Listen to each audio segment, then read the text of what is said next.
Günümüzde tez-tez rast gələn travmatoloji problemlərdən biri də diz problemləridir. Bu problemlər istər erkən yaşlarda, cavan yaşlarda, xüsusən də yaşlı xəstələrdə daha tez-tez rast gəlinir. Birinci növbədə xəstələrimizə müraciətim bundan ibarətdir ki, həmişə ixtisasçıya müraciət etsinlər. Yəni, söhbət ixtisasçı həkim, travmatoloq, ortopedlərdən gedir. Bu problemlərin zamanında aşkar edilməsi bizi gələcək daha böyük həm problemlərdən, həm də yarana biləcək və oluna biləcək əməliyyatlardan qoruna bilir. Ən çox dizdə rast gələn problemlərdən biri diz oynaq zədələnmələri, oynaq qığırdaq zədələnmələri olur. Və bu xəstəliklər və diz oynağının bu qığırdaq yeyilmələri, artrozu, qonartrozu son dövrlərdə artmışdır. Bu bizim insanların həyat tərzi ilə bağlı, yəni adinamik həyat tərzi, az hərəkətlilik, qidalanma faktoru, artıq çəki problemləri erkən olaraq diz oynaqlarında qığırdaqların yeyilməsinə gətirib çıxarda bilir. Problemlərin vaxtında aşkar olunması üçün təbii ki, həkimə müraciət olunması məsləhətdir, yəni travmatoloqa müraciət olunması məsləhətdir. Bu xəstələrdə ən çox klinik olaraq xəstələr ağrıdan, şişkinlikdən şikayət edirlər, hərəkət məhdudluğundan şikayət edirlər, oynaqlarda gəzərkən boşa getmələr olur və bu problemlərin vaxtında aşkar edilməsi çox önəmlidir və bu xəstələrə ilkin olaraq aparılacaq biləcək klinik müayinələr bura daxildir. Diz oynağının rentgen müayinələri, diz oynağının maqnit rezonans tomoqrafiya müayinələri bizə radioloji olaraq diz oynağı haqqında informasiya verə bilir. Və dediyim kimi, erkən yaşlarda, daha cavan yaşlarda, orta yaş qrupunda diz oynağında ağrılar varsa, burada diz oynağında digər oynaq daxili qığırdaqların, menisklərin, çarpaz bağların, yan bağların zədələnməsi nəzərdən qaçmamalıdır və bu zədələnmələr də vaxtında müdaxilə olunaraq və gecikmiş dövrlərdə diz oynaqlarının daha böyük, deyək ki, endoprotezləşmə əməliyyatına gətirib çıxarılması. Və biz ilkin olaraq xəstələrə konservativ müalicə üstünlük veririk. Bu müalicələr xəstələrdə dərman müalicəsidir. Müalicələr içərisində qeyri-steroidlər var, əzələ gevşədicilər var, qığırdaq qoruyucu dərmanlarımız var, kalsi, D3 vitaminləri var. Yəni, Azərbaycan bir endemik zona olaraq əhalinin demək olar ki, 70-80%-də D vitamini yetməzliyi olur. Bunu nəzərdən qaçırmamamız lazımdır. Və bunlar da vaxtında korreks olunması lazımdır ki, sümüklər daha tez əriməyə, yəni osteoporoz və osteopeniyaya məruz qalmasın. Təbii ki, biz həm də cərrah, travmatoloq olaraq gecikmiş dövrlərdə diz oynağının artıq 3-cü, 4-cü dərəcəli artrozuna, qan artrozuna rast gəlir. Belə hallarda bizim taktikamız cərrahi müdaxilədir. Yəni, diz oynağının total endoprotezləşməsi əməliyyatı aparılır, artroplastika. Yəni, məsələn, burada gördüyümüz bu şəkillərdə, bax, bu bizim normal diz oynağımızdır. Diz, demək ki, oynaq qığırdağı hamardır, rahatdır. Burada artıq oynaqda qığırdaq demək olar ki, sıradan çıxmışdır, osteofitlər yaranmışdır. Belə hallarda biz cərrahi müalicəni seçirik, yəni diz oynağının artroplastikası, yəni diz oynağının qığırdaqları oynaqdan götürülür və onlar yeni implantla, yəni endoprotezlə əvəz edilir.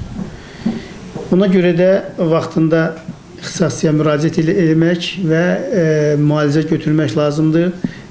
Deməli, bütün pasiyentlərimizə, xəstələrimizə deyək ki, yaxşı can sağlığı arzu edirəm və çalışmaq lazımdır ki, həmişə birinci bizim yaşayışımızın və sağlamlığın birinci göstəricisi, yəni dinamikadır. Yəni, çalışmaq ki, həmişə hərəkətdə olaq, ayaqda olaq.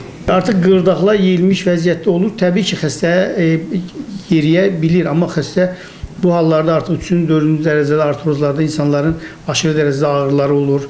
Xüsusən durmaq problemi olur, gəzdikdə ağrılar xüsusən də artır. Niyə artır? Çünki artıq oynaq qığırdağı, oynağı qoruyan qığırdaq yeyilmişdir.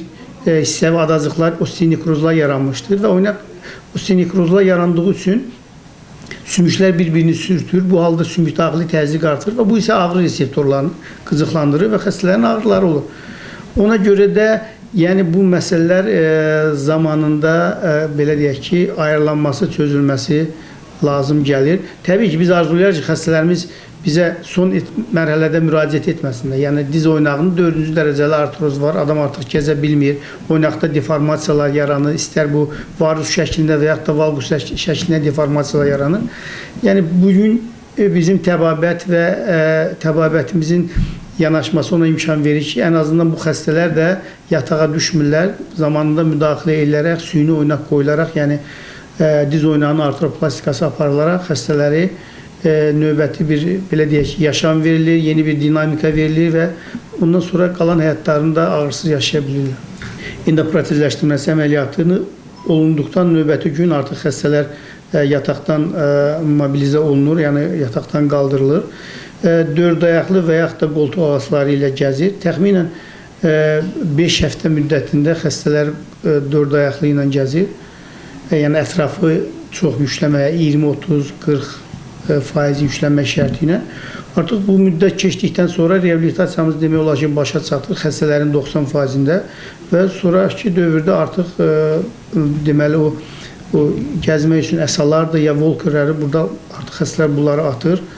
Bundan sonraki dövrdə reabilitasiyalar, hərəkətlər, hərəkət dinamikasını ev şəraitində ya fizioterapiya ilə dəstək olaraq və yaxın belə deyək ki, 2 ay müddətində xəstələr ağrısız dövrünə qayıda bilir. Necəsiz? Keçmiş olsun. Allah, çox sağ olun. Deməli, Qafar müəllim bizə dünən müraciət etmişdik. Sol dizdə ağrı, şişkinlik və kilitlənmələr olurdu, yeriyəndə ağrılar olurdu. Aparılan kliniki və radioloji müayinələrdən sonra xəstəmizdə sol diz oynağı medial menisdə yırtıq aşkarlandı və xəstəmiz əməliyyata hazırlandı. Bugün xəstəmiz uğurlu bir əməliyyat keçirdi. Artroskopik meniskektomiya əməliyyatı aparıldı. Əməliyyatımız təxminən 35 dəqiqə çəkdi. Həqiqətən də əməliyyat sırasında meniskdə, deməli medial meniskdə kompleks yırtıq aşkarlandı və oynaq təmizləndi. Oynağın müəyyən yüngül qığırdaq aşılanmaları var idi. Onlar da təmizləndi. Oynaq yuyuldu, lavaj edildi. İnşallah düşünürəm ki, yaxın günlərdə Qafar müəllim öz aktiv, normal həyatına qayıdacaq. Çox gözəl, çox gözəl. Allah razı olsun hər hamısından, rəhbərlikdən, doktordan. Allah doktorun canını sağ eləsin. Allah ona kömək olsun. Ayağımda biraz ağrı vardı, yığa bilmirdim ayağımı. Belə biraz narahatçılıq idi. Ona görə məsləhət gördülər ki, evdəkilər də, uşaqlarım ki, gəlib bunu əməliyyat eləyək. İnşallah sabah xəstəmizi evə yola salacağıq. Təxminən bir həftə müddətində bir qoltuq ağacları ilə, yəni ətrafı tam yüklənməklə gəzmək.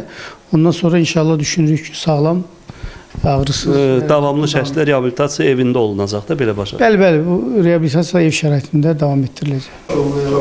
Sizi yorduğa yazıq, belə iş yox. Çox əylədir. Burada dizdə artroskopik meniskektomiya əməliyyatı aparıldı.